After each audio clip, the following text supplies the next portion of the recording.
Welcome, guys. This is Sean with Blue Ridge Silverhound, and today we got a great episode here for you. We're going to kind of jump away from like the high grade singular coins that, you see so much of on YouTube. And I wanted to focus specifically on the top 10 lowest minted 1965 to 2018 modern US coins.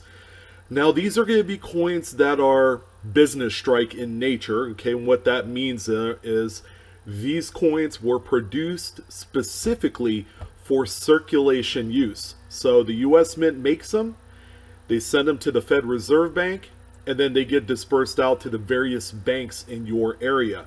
And these are going to be the coins that come out of pocket change, coin rolls. Maybe they're found in full mint bags at the bank or through the U.S. Mint. There's a myriad of different ways in which these coins make it out into general circulation. All right, and the biggest aim of this particular video is not to determine some future speculation opportunity or anything like that, but these coins are all low minted enough that they require not only the respect of the modern coin community and even the classic coin community, but also demand the respect for just flash changes in the coin market. Okay, a simple buyout of any one of these coins can shift the prices accordingly, okay, in a negative way or a positive way. But recognizing these top 10 coins that feature the lowest mintage, definitely is something worth keeping an eye out on, whether it's in change again or maybe at a coin shop. They're fire selling these things for face value, whatever the case may be. So what I wanted to first bring up, okay, on this particular video, again, we're talking about business strike coins. What we won't be talking about are proof coins. Okay, proof coins are for collectors only. You have to order them directly from the U.S. Mint. They feature the frosted kind of relief devices, the design features of the coins, and they have this high mirrored fields. Okay, that's the flat areas that fill up the spaces in between the letters and the actual design of the bust and everything like that. And they're mostly San Francisco minted coins. Okay, so these aren't traditionally made for circulation. Sometimes you'll find one or two of them that you would end up finding in pocket change only because someone cashed them in. All right, so we're not going to focus on any of the proof coins. I might make a separate video on the proof coin strikes as far as lowest mintage, but in this video we're just going to focus on coins that you can find out there in the wild. Okay, in addition, we are not going to be looking at any of the what I would like to call mint set only coin releases. Okay, and these are traditionally known as not intended for circulation, or NIFC for short. A few examples of coins that would fall under this umbrella are, like, say, for example, the 2002 and up or current candy half dollars. These coins in this date range were never intended to circulate.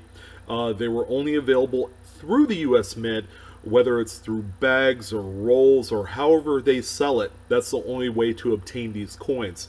Again, there have been some of these that have come out into circulation, and people do save them. They're not worth a whole lot on their own as singular coins, but they seem to possess more value as a sealed bankroll of a solid date of these NIFC coins. In addition, the 1981 Susan B. Anthony dollar, which was only available in a mint set form, will not be included in here. Okay, and there are a number of coins in the modern era of U.S. coins that fall under this umbrella. Okay, there are some Jefferson nickel special satin strikes that are only released in set form, along with a few other coins. There are some of those Native American dollars that are only available in uncirculated sets. All right, and those are all, again, ordered through the U.S. Mint. That will not pertain in this video. So what I did was to show some love, I guess, to every single denomination from pennies to dollars. Is what I did was I picked a couple of the lowest minted of each denomination for your consideration. All right, so we're going to start it off at the lowest denomination with the Lincoln cent. And believe it or not, the 1968S is one of the lowest minted coins in the entire series from 1965 to current. Okay, believe it or not. The San Francisco minted coins, in general, are a little bit less, minted. They were manufactured to a lower quantity. This particular date right here, there was only 258,270,001. I don't know where the one came from, but they needed to make that extra one just to be sure, I guess. But in contrast, the 1968 Denver coin, there was over 2.8 billion pieces made, which is effectively 2.5 billion more made than the San Francisco counterpart. So if you're able to find these coins, I'm not saying that you save every single one, because the ones that are coming out circulated and things of that nature are only worth about a penny. Okay, they are copper, so they have just maybe a smidgen more value because of the intrinsic nature of the composition.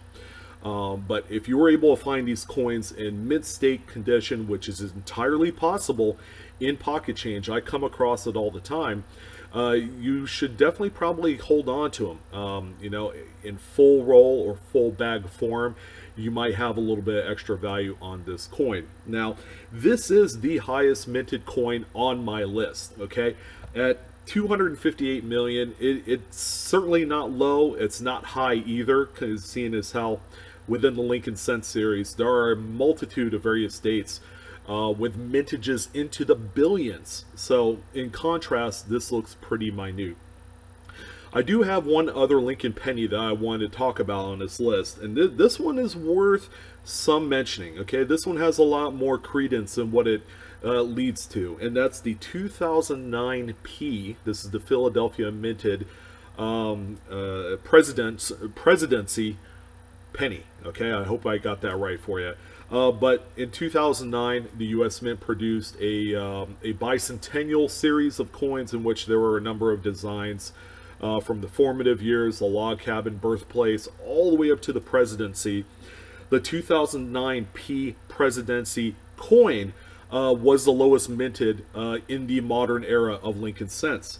Only 129,600,000 pieces were produced. And as we all know, if you're paying attention to maybe some coin roll hunting or what you're finding in pocket change, you're finding less of these 2009 bicentennial Lincoln cents in circulation, especially in mint state condition. There's just not a lot of them out there. So finding full bank wrap rolls are few and far between, and they're commanding more and more money on the secondary market as a full BU roll than they used to back when they were released. So this is a coin that I would definitely keep an eye out on.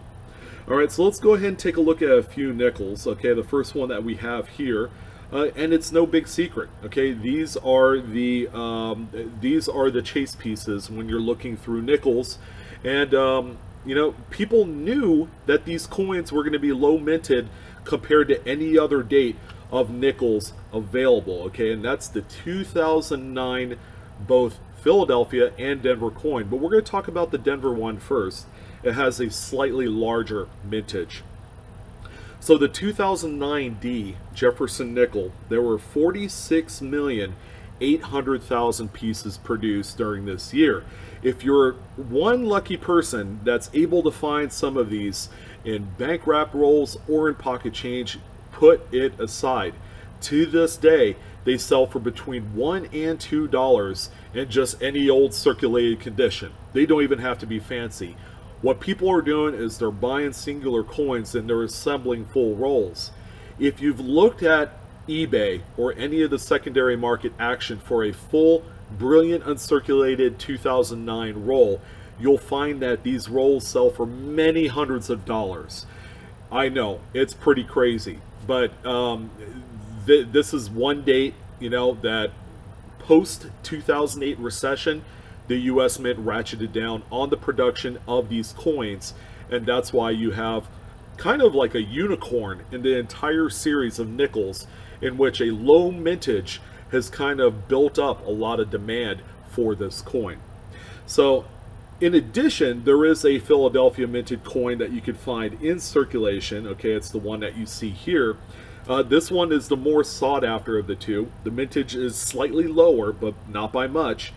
39,840,000 pieces were produced for the 2009 Philadelphia Jefferson nickel. Same boat. If you're able to find one of these and change, put it aside.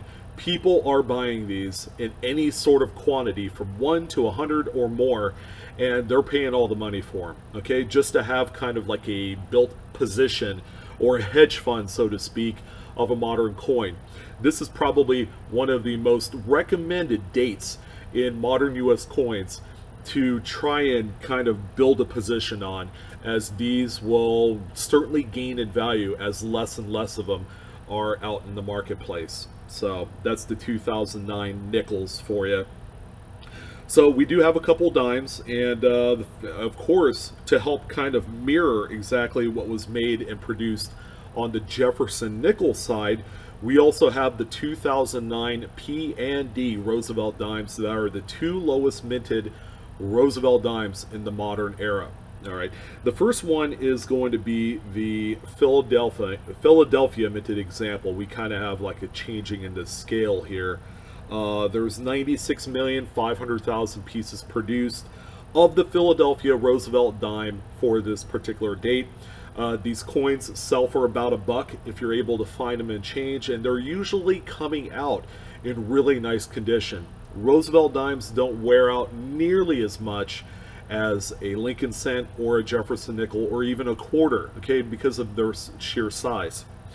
The Philadelphia minted example is another coin to keep an eye out on and to pull out of change, or if you see them in full roll form at a reasonable price, be sure to keep some of these on hand.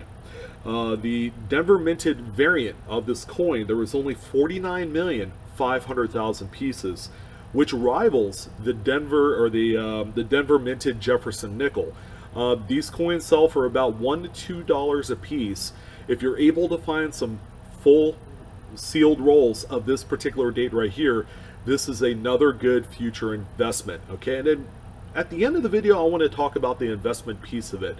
This is not so much a get rich quick off of like a few rolls, but building a big enough hedge fund or position of these coins that's really going to make sense. If you can't afford like scrap silver or silver bullion or even gold or any other of the precious metals, this might be the next best thing, okay? And it can be affordable if you wanted to. So we have a couple quarters, and believe it or not, these are really kind of like present time, quarters, and nothing from the 60s, 70s, or 80s. I mean, we're talking about some quarters that are relatively new to the scene. The first one is going to be a tie. It's the 2012 Philadelphia and Denver minted Chaco Culture National Park quarter. Okay, believe it or not, there is an extremely low mintage coin to be had in the National Park series, and this is one of them. Okay, only 22 million pieces were produced for both the Philadelphia and Denver minted examples. So in combination, 44 million pieces of the Chaco culture were ever made. These coins, extremely tough to find in circulation. If you went through a full box of about $500 in quarters, you'll be lucky if you find maybe 2 or 3. They're that tough. In comparison, there's many hundreds of millions of other quarters since 2012 that were produced that kind of just compounded and just dogpiled on this particular date, and that's why it's so tough to find. So the next quarter, which stands on its own, is the 2012 Acadia National Park quarter. Now, not a lot of people know that the Acadia is one of those low mintage rarities within the series. Now, I use the term rarities loosely in comparison to the other dates around it. This one is very low. only 21,606,000 2012D Acadia, Denver, by the way, Acadia National Park quarters were produced. This thing was a fly on the wall. I mean, you know, the production came and went, and I probably found maybe 2 or 3 in brilliant uncirculated condition at the time of release. That's how tough it is. You know, it went from one design to another, and the Acadia just kind of fell off the map. And because of that, it's one of the more sought after coins especially in BU roll form. So be sure to keep an eye out for the Acadia National Park in both the Philadelphia and Denver. The Denver is an extremely low mintage coin of the group. So we have one Kennedy half dollar, okay, and there is one particular coin that warrants, you know, some attention in all this, and not a lot of people know about it. The 1999 P, this is the Philadelphia minted Kennedy half dollar, is one such coin in which it exhibits an extremely low mintage figure. 8.9 million pieces were produced of the Philadelphia minted 1999. Not a lot of people know that this is a low mintage rarity within the series, all right, which could bode well for the actual long-term potential of this particular date. The 1999D is also low mintage. I believe around 10 million pieces were produced of that date, but that's something to keep in mind as well. But the 99P has long been one of those coins that people have come across while coin roll hunting or at the coin show for face value or whatever the case may be. Not a lot of people knew that this is a circulation only release in which less than 10 million pieces were produced, guys. So keep an eye out on this one.